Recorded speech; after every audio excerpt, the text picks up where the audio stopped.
இயேசு கிறிஸ்துவின் நாமத்தினால் உங்களை வாழ்த்துகிறோம்.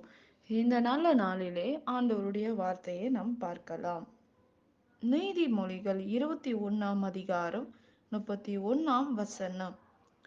குதிரை யுத்த நாளுக்கு ஆயத்தமாகப்படும், ஜெயமோ கர்த்தரால் வரும். ஆம் பிரியமானவர்களே, இந்த காலை வேளையில ஆண்டவர் உங்களோட பேசுகிற வார்த்தையை நாம் பார்க்கலாம். இன்றைக்கு நம்முடைய வாழ்க்கையில் ஜெயம், அற்புதம் யாரிடத்திலிருந்து இறங்கி வருகிறது என்று நாம் பார்க்கிறோம். எந்த அற்புதமோ எந்த ஜெயமோ மனுஷங்கிட்ட இருந்து வராது என்று முழு நிச்சயம்.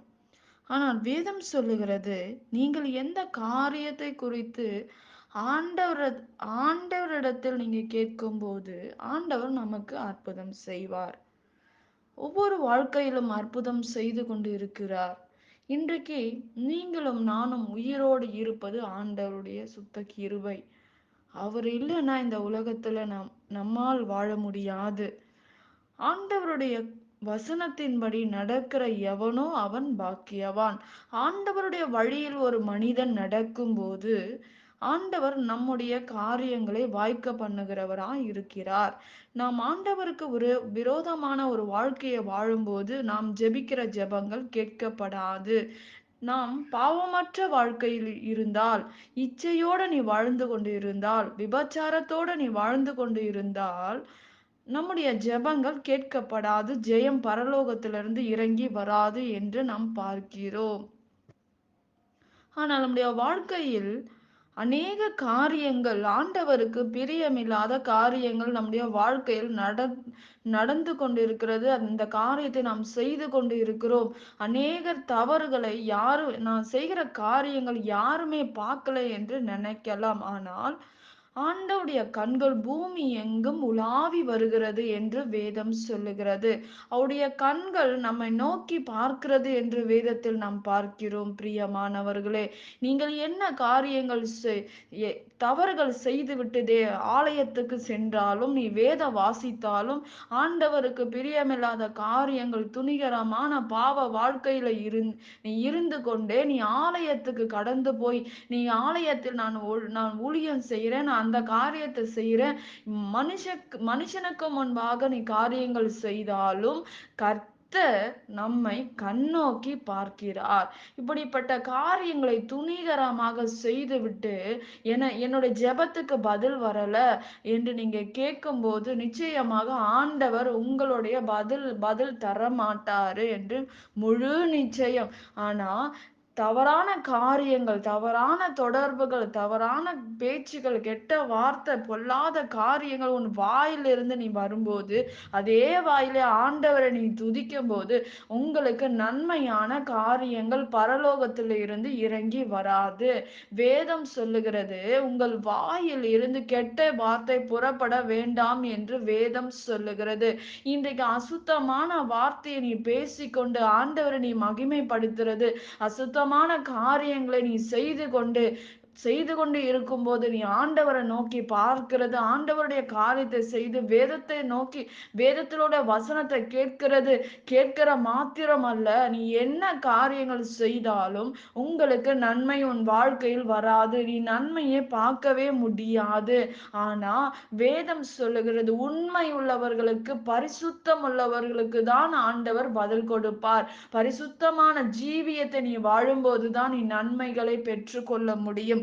வேதம் சொல்லுகிறது, குதிரை யுத்த நாளுக்கு ஆயத்தமாகப்படும், ஜெயமோ கர்த்தரால் வரும். நாம் ஜெபிக்கிற ஜெபம் யாரிடத்திலும் ஜெயம் வருகிறது? மனுஷங்கிட்ட இருந்து அல்ல, ஊழியக்காரரிடத்துல இருந்து அல்ல, தேவனுடைய சமூகத்திலிருந்து, தேவ சமூகத்திலிருந்து நமக்கு ஜெயம் வருகிறது என்று நாம் பார்க்கிறோம்.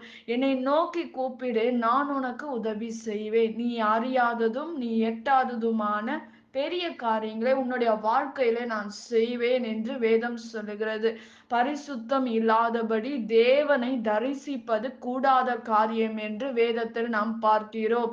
ஆனால் பரிசுத்தம் இல்லாதபடி நீ தேவனை ஆராதித்து தேவனுடைய காரியங்களை நீங்க மனுஷனுக்காக செய்யலாம். ஆனால் ஆண்டவருடைய கண்கள் பூமி எங்கு உலாவி வருகிறது என்று வேதம் சொல்லுகிறது.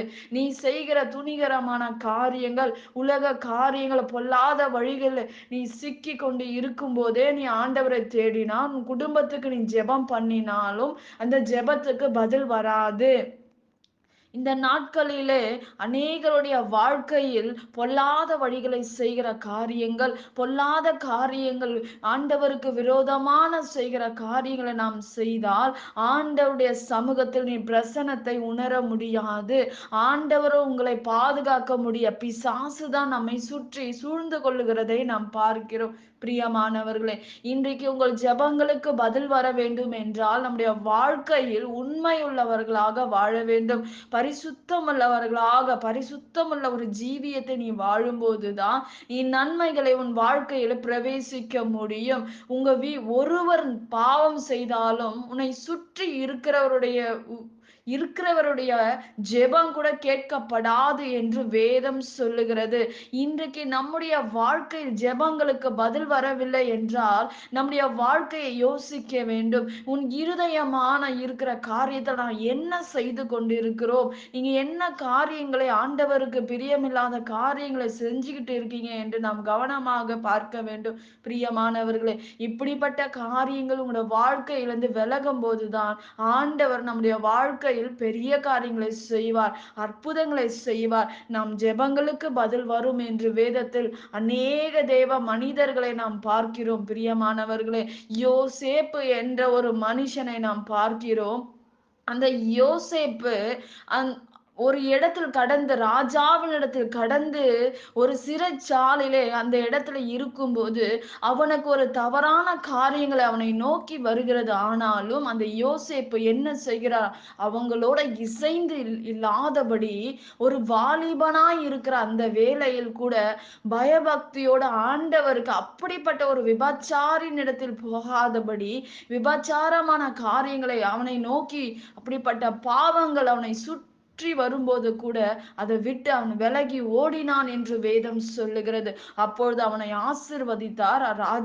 ராஜாக்களுக்கு முன்பாக ஆண்டவர் நிறுத்தினார் என்று வேதம் சொல்லுகிறது. இன்றைக்கு இந்த உலகத்துல நான் வாழறேன், எல்லாம் பாவமான உலகத்துல நான் இருக்கிறேன், நான் எப்படி உண்மையா வாழ முடியும் என்று அநேக கேள்விகள் இருக்கலாம். ஆனால் ஒரு யோசேப்பு ஒரு சாதாரண ஒரு பாடுள்ள மனுஷனாய் இருந்தாலும் கர்த்தருக்கு அவன் பயந்தபடினால் அவன் அந்த பாவத்துக்கு விலகி ஓடினான் என்று வேதத்தில் நாம் பார்க்கிறோம். இப்படிப்பட்ட வாழ்க்கையில், இப்படிப்பட்ட சூழ்நிலையில் இருந்து கூட ஆண்டவர் யோசேப்பை தப்பிவிக்க உதவி செய்தார். இன்றைக்கு உங்களுக்கும் எனக்கும் ஆண்டவர் வேதத்தின்படி அநேக காரியங்களை சொல்லி இருக்கிறார்.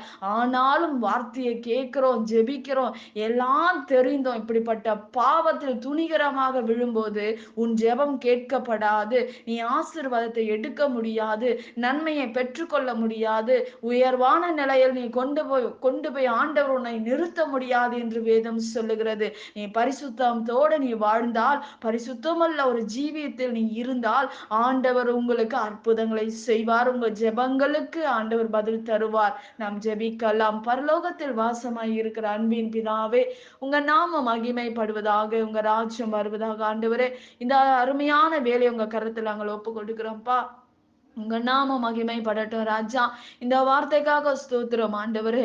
இசப்பா, எங்களுடைய எல்லா பாவங்களையும், எங்கள் மீறுதல்களையும் மன்னிங்க ஆண்டவரே.